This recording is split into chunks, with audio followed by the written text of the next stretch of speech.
আজকে মায়ের হাতের রান্নার আরেকটা রেসিপি তোমাদের সাথে শেয়ার করছি। আজকে করে দেখাবো বাঁধাকপির ঘন্ট। তার জন্য বাঁধাকপিটা বেশ ভালো করে ঝিরিঝিরি করে কেটে সেদ্ধ করে নিয়েছি, একটু ভাপ দিয়ে নিয়েছি।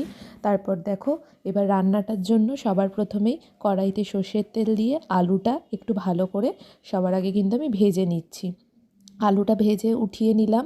এবার ওই তেলেই দিয়ে দেবো দেখো একটু শুকনো লঙ্কা আর একটু বাদাম প্রথমে ভেজে নিচ্ছি। কাঁচা বাদাম যেহেতু ভেজে নিলাম, তারপর উঠিয়ে নিয়ে দিলাম তেজপাতা আর কিছুটা জিরে। এবার দিলাম আদা আর কাঁচা লঙ্কা বাটা। মশলার মধ্যে দিলাম হলুদ গুঁড়ো, জিরের গুঁড়ো, ধনের গুঁড়ো আর কেটে রাখা টমেটোটা দিয়ে দিলাম। আর একটু দিলাম পরিমাণ মতো লবণ। এবার ভালো করে টমেটোটার সাথে মশলাটা কষিয়ে সেদ্ধ করে রাখা বাঁধাকপিটা দিয়ে দিলাম। এবার পরিমাণ মতো নুন আর মিষ্টিটা দেখে নিতে হবে। আর ভেজে রাখা আলুটাও দিয়ে দিলাম। ভালো করে বাঁধাকপির সাথে দেখো নাড়িয়ে চাড়িয়ে নিচ্ছি। এবার কিছুক্ষণের জন্য আর ভেজে রাখা বাদামটা দিয়ে দিলাম। এবার ভালো করে একটু নাড়াচাড়া করে নিলাম। নামানোর আগে দিয়ে দিলাম গরম মশলার গুঁড়ো।